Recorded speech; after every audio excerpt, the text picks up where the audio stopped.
Hi. Hi, everyone. Let's give people a few more minutes to log in.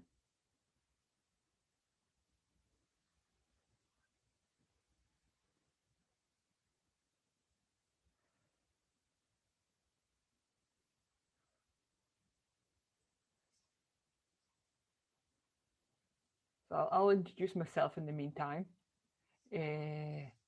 Thank you for the ParentGood team for inviting me as a guest speaker. My name is Adi Diner.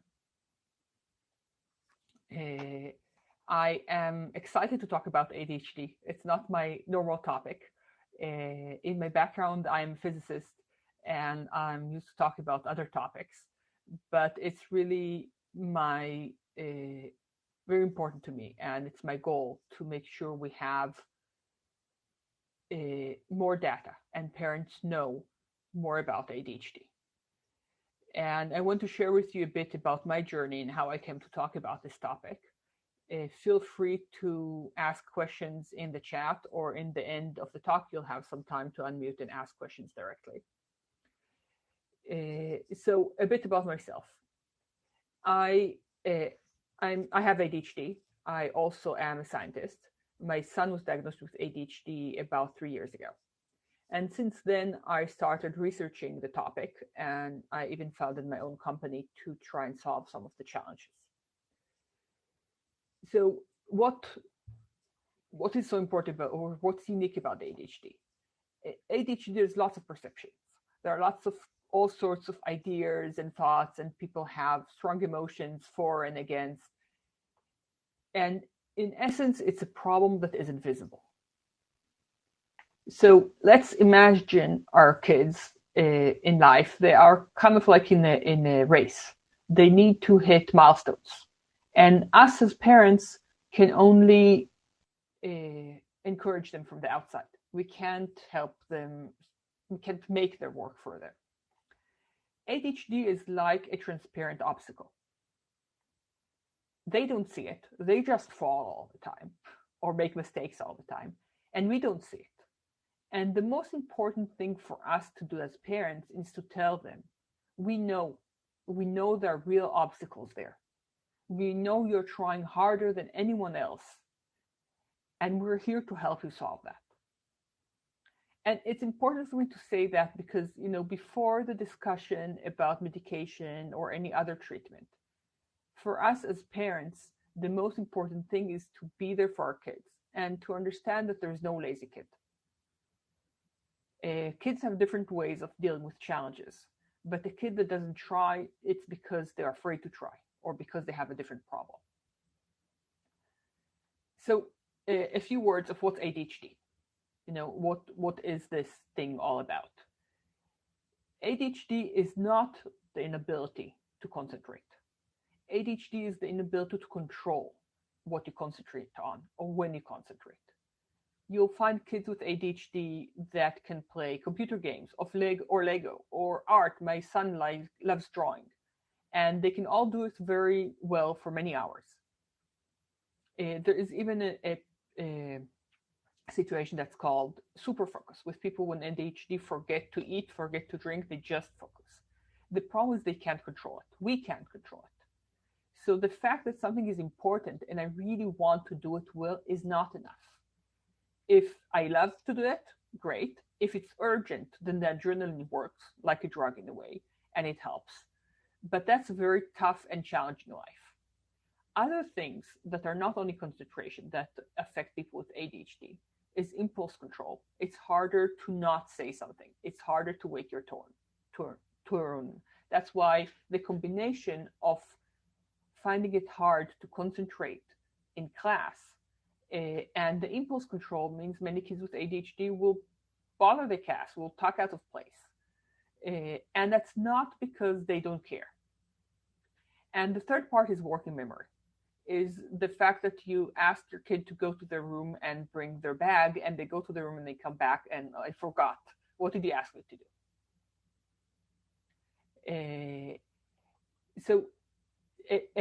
Okay, so you tell me these symptoms, many people have them, or maybe people struggle with this, and that's true. And that's something I struggled with when I was diagnosed. I was diagnosed, I was in my 30s. And I'm like, everyone has a hard time with these things. How do I know that I have ADHD? And that's part of the challenge. So one thing that is very important is, do you struggle? Or does your kid struggle? If your kid is happy, he's doing well at school, he's doing okay as part of the family, then it doesn't really matter. The diagnosis doesn't matter because he's not struggling. So he's doing well, and you might just want to keep an eye on it. If you're doing well, then that's fine, it doesn't matter. It becomes, there is a need to diagnose if you're struggling, or if the kid is struggling. And the most important part, for me at least, is the confident. So if we look around us, who's successful? Not all successful people are smart. Not all successful people had the best raising or the best education. But what all successful people have in common is they believe in themselves. They believe in their ability to succeed. And one of the biggest challenge for people with ADHD, especially ones that are not diagnosed, don't get the right support, is they stop believing they can. And when they stop believing they can, then they can't. Right? We can all overcome huge obstacles as long as we believe we can overcome them. So, what else can cause? I'm seeing some questions. I'll answer them in a minute. What else can cause symptoms like this? Many things, and that's also important to know. If the kid doesn't sleep well, you can have all sorts of physical and emotional issues. If your kid doesn't sleep or doesn't eat or has emotional stress, all these things can affect all these symptoms. And that's why it's important to go to an expert before you do the diagnosis. You can't self-diagnose. Some questions you can ask yourself is, when did this start? So if your kid was great, there was never a problem, and suddenly in 12th grade they start having a problem, then maybe it's something else. If you were great and suddenly in the pandemic is the first time you have a problem concentrating, so probably the problem is different. And it's very important because there are many health conditions, kids that have enlarged tonsils and don't sleep well at night. Even celiac can look at like ADHD. So it's important to make sure you cross off other health conditions before you rush for ADHD diagnostics. The other question that experts ask is, does this affect you in more than one aspect of life? So if, for example, the kid only has a problem to concentrate during math, but every other class is perfect, there's no problem anywhere else, then maybe there's a different problem. These things need to be given attention to. And the important thing for me to share with you is not all experts or not all people that do the diagnosis know to ask these questions. So when my son was diagnosed, we personally asked to get his blood tested and make sure he doesn't have celiac, for example, because his sister has it. And we knew there could be a correlation. So it's important for you as a parent to think through what other things might affect your child before rushing for a diagnostic. Let me go through the questions quickly. So there is a question if a 4-year-old can have ADHD. Definitely. The question is why you want to diagnose it for. Typically, if a kid really has a problem functioning within the family at 4, I would go and get a consultation. It might be more than ADHD. A kid at 4 doesn't need to sit in class all day, right? So we tend to be more flexible with these things. But, many parents say, my kid was diagnosed at this age, but I knew they had ADHD before that. And that's fine. A few other things I want to say about ADHD. It's not a disease. I don't see it as a disease. I see it as a trait, a personality trait. If you think about when we were hunters, the best hunters had ADHD because you noticed every nose everywhere. Everything you note, any bushes moving, any noise, you run around, everything that's happening around you. There are lots of advantages to having ADHD. You tend to be more out of the box thinker and creative. And, I've worked many years as a project manager, and Yes, there are parts that are hard with ADHD, but there are also parts where you need to know what's happening everywhere and be able to kind of keep in your mind things that are very not linear, that many things happen in parallel. And I know my mind works in a way that makes that much easier than for others. And the challenge is to find a way to keep the confidence and build tools that help you succeed in what you're good at. That's easy to say. I know that's not easy to do. So, why is it important to diagnose ADHD and treat it? Kids that are not properly treated when they have ADHD lose their confidence, and we talked about that and why that's it can be really bad for if your kid lost the confidence, it's much more work to get them back on the road to success than if you give them support along the way. I've been reading, Facebook groups for people with ADHD, and the biggest thing that holds back young adults with ADHD is that they give up. They don't think they can manage dealing with authorities and with processes. They just don't try anymore because they had so much failure in their life. And that's the thing that for me is the most important to make sure my son doesn't go through.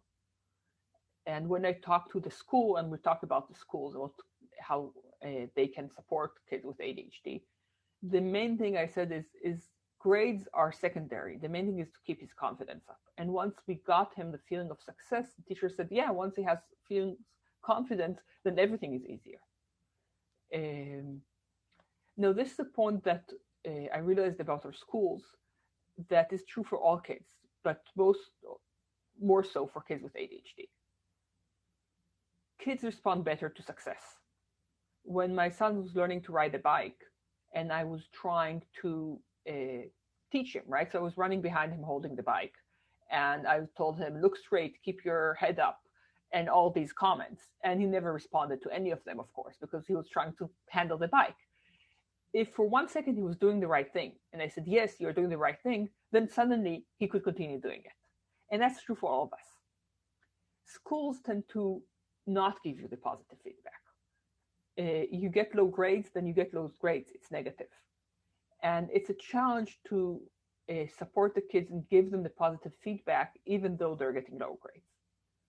And that becomes more of a problem as they grow older and leave elementary school. Other things that can happen if a person is not treated with ADHD are scarier. Kids or people tend to develop eating disorders many times. Just the fact that you feel the unquiet and the unrest, and you go and you're feeling bad in your body, that can cause eating disorders. It gets worse. People get depression, people get anxiety, and substance abuse. And it's important for me to bring this point up because a big point that people are scared about ADHD medication is that people say it's drugs. Now, every drug can be bad if you use it wrong, but statistics show that people that are not treated for ADHD are much more likely to get in trouble with substance abuse than people that are. And we have to keep that in mind. It's scary to give medication to our kids, but not treating is much worse. Now, I skipped the point before. Sorry, I have ADHD. I wanted to mention the differences between ADHD and ADD. The H stands for hyperactivity. Now, today they decided that both conditions are called ADHD, and that's what you'll see when you look in books or more updated content. If a kid has ADHD with the H and he runs around all the time, it's much more physical. It's much easier to see. Kids that are more, they call it the more inattentive part, tend to be quiet. They might be the dreamer type. But I claim they still have hyperactivities just inside their brains and not physical. that also tends to be the girls. And that's why for many years they used to say that girls don't have ADHD or don't have it as much. Today they understand that it was just not diagnosed well enough because they don't bother the teacher. Before we go into treatments and medication, and I do want to discuss that, I wanted to talk a bit about what we can do to help the kids before going to or in parallel for any other treatment. It's really important to work with the school.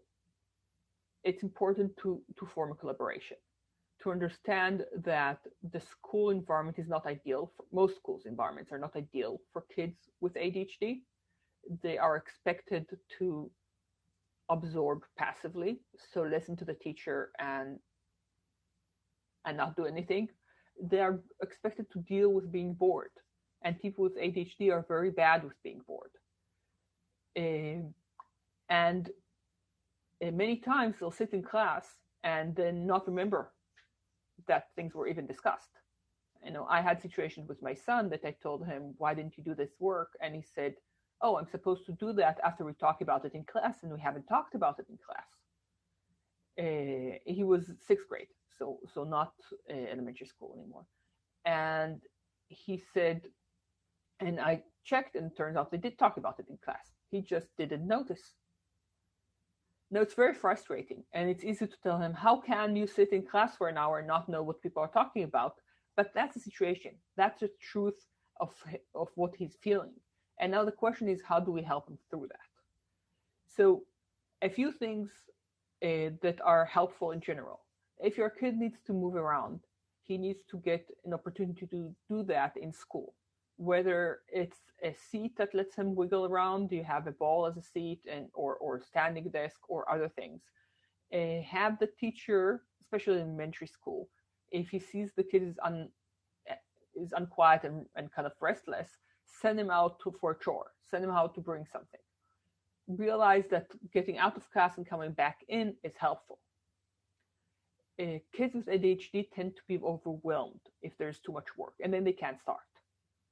So we had a situation where he had a presentation of 40 slides, and he was supposed to go through the slides and find the questions and answer them. Now, there are like 4 questions throughout the slides. He wouldn't open the presentation. It was overwhelming. Once we went through them slide by slide, it took him 5 minutes to answer. So the solution for that is to ask the teacher, give him the questions separately, not as part of the full presentation, because it's overwhelming. Or if you kind of try to get a more general instruction, make sure he knows what he needs to do. Make sure he don't expect a child with ADHD to remember verbal instructions. They need to be written on the board, and the teacher needs to make sure the kid wrote them down. Or, now we have on the online options. The other part is, again, they get overwhelmed from all the noise and everything that's happening in class. So sometimes they would benefit from doing some work outside the class, or using headphones or other ways. Many kids like to sit closer to the teacher in the front. My son, at some points, was sitting next to the wall because it was quieter for him. So find a place that is quieter for your kid, or easier for him to engage. If he sits in the back when there's a lot of distraction and it's very easy not to see the teacher, he will not follow, or she will not follow. It's really important to keep the communication going. So when my son was in 4th grade, we used to meet the teacher every month, because the teacher would start being frustrated with the fact that he's not doing what he's supposed to do, and he would get frustrated. And sitting down and talking would help kind of bring things down, realize what are the challenges, and try to break them down. Sadly, most teachers do not know enough about ADHD. It's really frustrating because it's 10% of the population that has it. That means in every single class, there are a few kids with ADHD. Still, there is not enough understanding. And I had teachers tell me, it would be good if he would follow in class. Yes, it would be good, but he can't, or he cannot always. Now, I'm not talking about giving the kids discounts. They're not supposed, they still need to reach the same goal of being able to function, and many kids with ADHD have very strong academic abilities. We just need to help them build the tools. And I had a discussion with my son. Sitting in a different place is not a discount. It helps you be more successful. Helping with making sure that the instructions are written down, or following up if a kid missed a question in a test. And that's also a good example. So usually in elementary school, there are not many tests. You start middle school, you start to have many tests, and kids start getting very low grades, sometimes because they just skipped a question. Now, yes, eventually they need to be able to answer and not skip questions. But initially, if you try to get all the fights together, the kids experience failure. They think that they cannot do better. And asking the teacher, if my kid skipped a question in a test, please ask them to do it again. Just answer that question they skipped. Many kids need more time for tests. Other kids can't. Okay, and now, and I'm sorry, I'm a bit skipping around. I'm trying to kind of remember everything I wanted to share with you. Talking about treatment. So there's a lot about talk about medication, about drugs. To be very clear, I have no relationship with any drug company. I'm not trying to sell anything. Research shows that the most effective treatment is medication in parallel to behavior support. The catch here is behavior is much more expensive. So most insurances will only cover the medication part. Now, about the medication. The most common type of medication is stimulant. It can be Ritalin, Adderall, Concerta. There are different names. There are different, but basically it is a stimulant. It kind of feels sometimes counterintuitive to give a stimulant to the kid that is already hyper, but it works. And many people say it changes their lives. The stimulant medication is not addictive. And I'll explain what addictive means. The fact that I have to wear glasses to see doesn't mean I'm addicted to glasses. It means they help me, right? When something is addiction, when you're addicted to something, usually you need to increase dosage. Like when we get addicted to coffee, we need to drink more and more coffee. The one cup of coffee that makes a difference when you're 16 stops affecting you at all at a certain stage. And people with ADHD typically stay with a similar dosage for many, many years once they stop growing. I've been taking the similar dosage for over a decade now. The other part is how hard it is to stop. So most people with ADHD will take a break over weekend or vacations, and there's no side effects. You don't get any withdrawal symptoms, and you go back like nothing happened. So it's not addictive if you take it like it's prescribed. You can get addicted to the content or the active material in the medication, but not when you take it as prescribed. So if people talk about selling these drugs, people use them in much higher quantities or in different ways. Honestly, I don't know, because I never thought of doing that. But if you have a teenager, I would make sure you keep control of the drugs to know exactly how much the kid is taking. But in that sense, they're not addictive. And it's important to, I had a doctor tell me it's addictive. It's important to ask, what does addictive mean? They do have side effects, and the side effects can be concerning. So the most common side effects to ADHD medication is problem sleeping and loss of appetite. Headaches are also common, and there are others. What's important to remember is when you stop taking the medication, the effects go away. This is a type of medication that works when you take it. It doesn't work when you don't take it. It works from the first day you take it. So if your kid is responding badly to the medication, you can always stop. It is important to know that if your kid has other mental conditions, anxiety, depression, tell your doctor before you start taking the medication, because stimulant medication can affect your mood, and it's important to know that. Another challenge with stimulant medication is it's not like when you have antibiotics, the doctor asks what's the kid's weight and they know what type of disease they have, and they'll give them the medication. It's a trial and error. Some adults can get a lower dosage than kids that can be half their size. There's no way to know for sure what's going to work. And that's a very frustrating cycle, which is actually where I have my idea in my startup, and I'll say a bit more about it later. Stick with it. Work with the kid. Ask your doctor for questions. What do you ask the kid?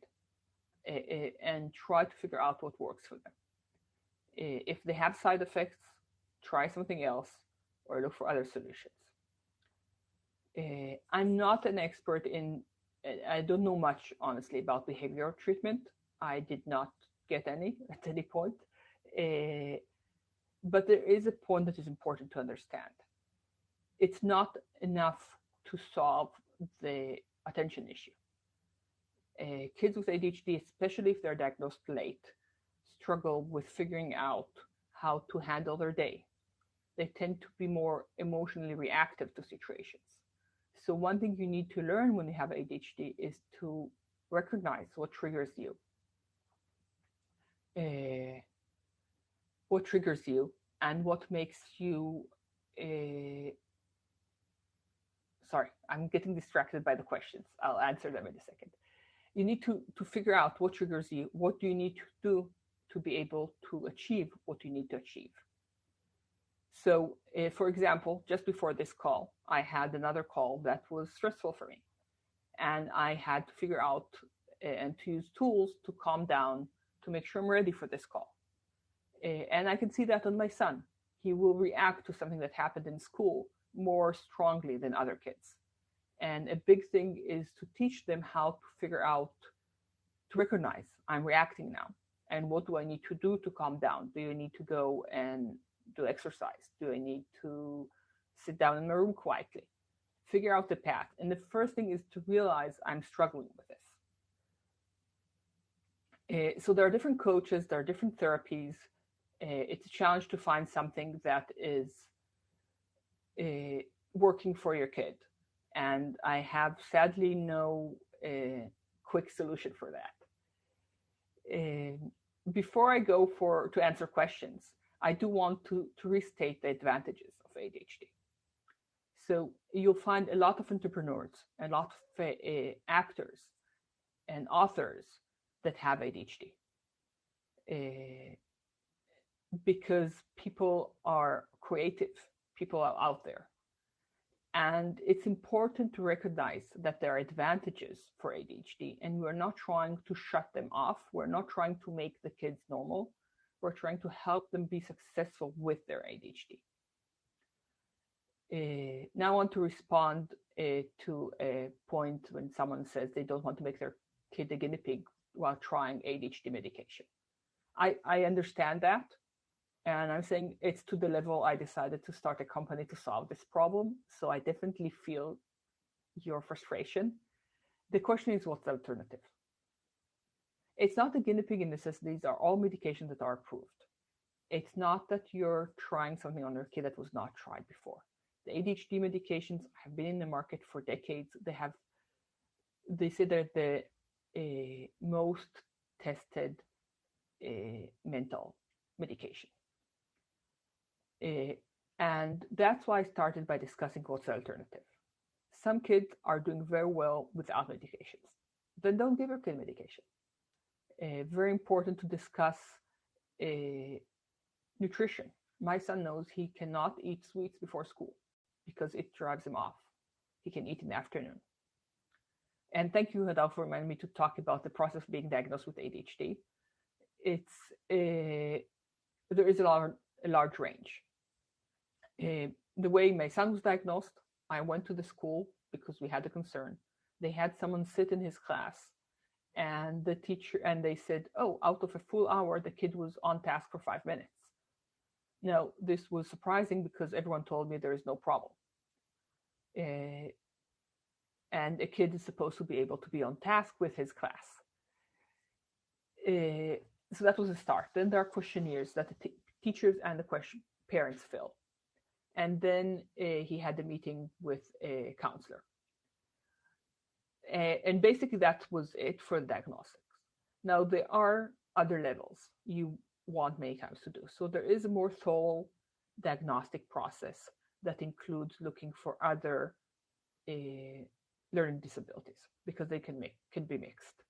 There are automated tests that you do in front of the computer. To be very clear, those are not standalone. There is no test today that can replace the expert.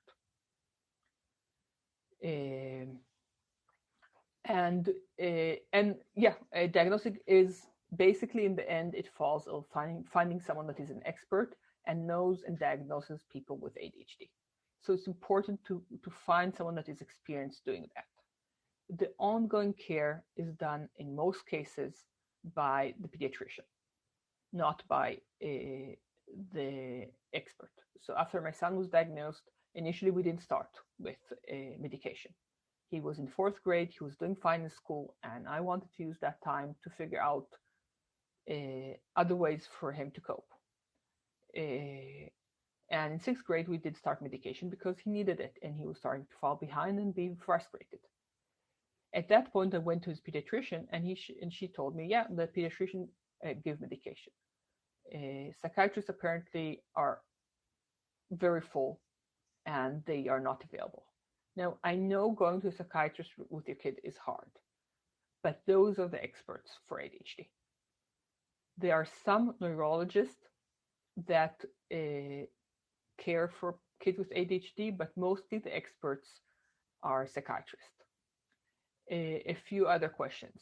Question about a routine.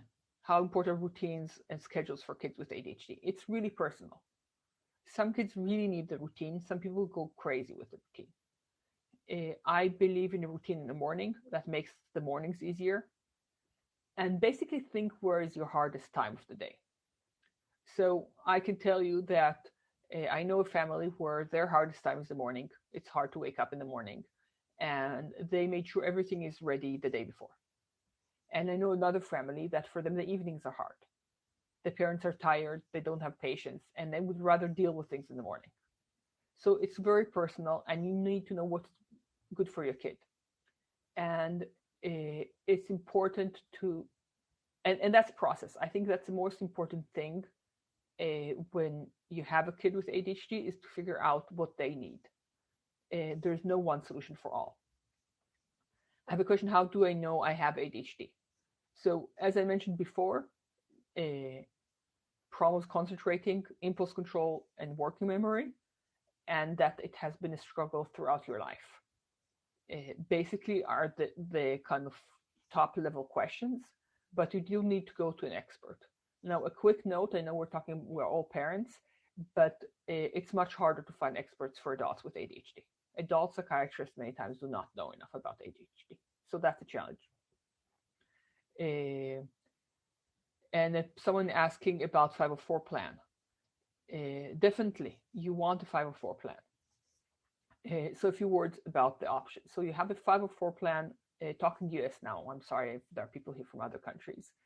A 504 plan is usually relatively easy to get, and it has accommodation for the child, but it does not give the school extra budget. And there's no one really responsible to make these plans work. So basically the parents need to follow up. But the idea of the 504 plan is to have in writing things the parents need to do, the teachers need to provide for the child. So like I mentioned here, it could be give them break, it could be preferential seating, a communication with teachers, breaking down tasks, follow up with the child. So there are different things that you can do in the 504 plan. There is also an IEP. IEP is typically for kids with more challenging situations that need deeper support. In that case, it does work with an additional budget. That's why it's harder to get. And you will need a more thorough Diagnostic for that. Let's see if there are any other questions. Anyone else have a question? Does eating a lot of sugar and flour play a big role with ADHD? I find that sugar definitely does for my son. As I said, we stopped eating sugar before school. I don't know about flour. I think that's also personal, and you can try. Some people say that changing their nutrition changed everything. There's also, as I said, you can mix conditions. So I know a kid that had struggles with concentration, and eventually they were diagnosed with celiac. And once they took out flour, they didn't have any. So celiac is gluten intolerance, and this kid didn't have any problems with their stomach, no stomach aches or anything like that. But once they stopped eating gluten, they felt better. Now, that's not because gluten is bad. It's because this specific kid had a condition where their body could not digest gluten. Definitely, you need to eat enough. So make sure you have nutrition in your body. So think about it, that kids with ADHD have a struggle with concentrating. So you want to help them. So things that can affect other kids, but other kids can deal with them, kids with ADHD cannot. Any other questions? You can also unmute yourself if you want and ask something.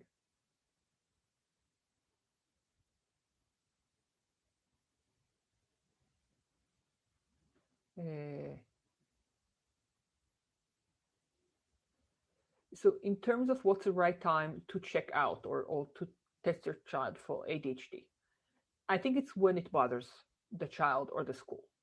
And the thing to keep an eye for are gaps. So if your kid loves reading and the teacher gives them a low grade on reading, that's a gap. If your kid is very good, loves talking about history, but in class the teacher says he's not engaged.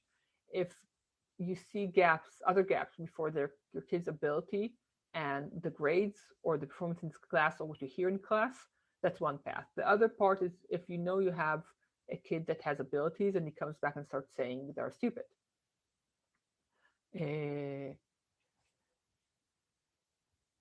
Okay, other questions. So I'm trying to roll through the questions. How do you know if it's discipline? Again, I said I felt the same. I was like, maybe I need to try harder. Kids are not lazy. So the question is, if the kid hates math, but they're great in every other situation, then the problem is math. If your kid is acting out because they're struggling. So kids could act out for different reasons, not only ADHD. But someone that doesn't try, so I'll say it this way, we kind of dream of sitting on the beach and, enjoying life. But that's not something that is fun to do every day. We are not creatures that like to not try and not work. So if a kid doesn't do what he's expected to do, and kids more than anyone want to please their parents, then that means that there's a problem. Now, whether the problem is ADHD or bad eyesight, so they can't see what the teacher is doing in the class, both of them can look similar, right? A kid can lose track of class and be bored because he can't see what the teacher is doing, and then act out because they're bored. So there are different reasons, but tough love is not the solution for most of them. Now, if your kid had behavioral issues and you think it's a behavioral issue that maybe they need stricter guidelines and limits in life, then you should ask someone and get tools to get that. And I'm not a behavioral therapist and I can't put the line now, but a kid that is typically a good kid and wants to please their parents, don't stop doing that because they don't just work against the parents because they want to or because they're undisciplined. That doesn't work that way. Now, you hear many people that adult with ADHD that say that I was always told I have a lot of potential, I just need to try harder.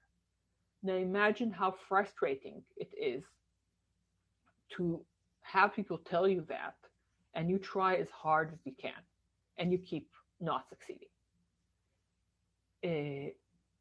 I'll give you another example, and my son said I'm always talking about it. He had a class, after school class. It was a language class to learn Hebrew, which is hard, right? It's hard to learn another language and after school and it's evening. And one day I picked him up and the teacher said he was not following class and talking, and it's very easy to be angry with him. And he told me, oh, it's because you did this afternoon and you did that and it's your fault. And the first thing you want to do as a parent is be angry at him. Stop blaming other people. You're not behaving right. And then I caught myself, and it's not that I always manage to do that. And I realized, I told him, I know you tried. I know you tried and I know you didn't succeed, but I know you tried. And next time we'll try again. And that changed the discussion. Can the meds also help with social? So social challenges are known for people with ADHD. And the meds help in the sense that the kid is now following better what other kids are saying. So if the challenge, and also they have better impulse control. So if the challenge is that the child tends to just zone out when their friends are talking, then that's a social challenge. If they tend to speak out and can't control their impulses, that's also a social challenge.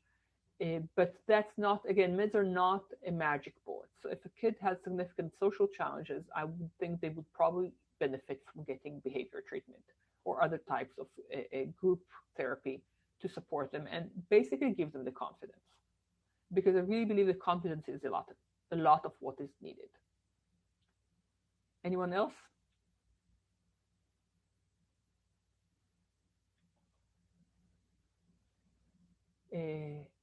So I'll use the last few minutes to tell you a bit about my startup, and feel free to reach out later through the Facebook group to ask any other questions.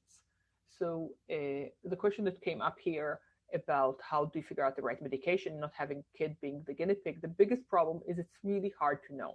It's hard to know if the medication is working because I didn't think about it. So I'm developing a tool that will enable us to get feedback from just working on the computer and using the camera of how is the medication working and how much the child improved. And the company is called iFocus Health. Feel free to reach out through the Facebook group or find me online, and I'm happy to answer any questions. Anyone else before we wrap up?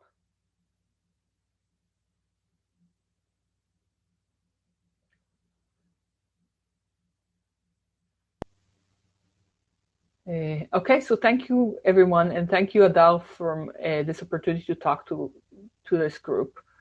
And good luck to all the parents with all the different challenges we're all dealing with. Bye.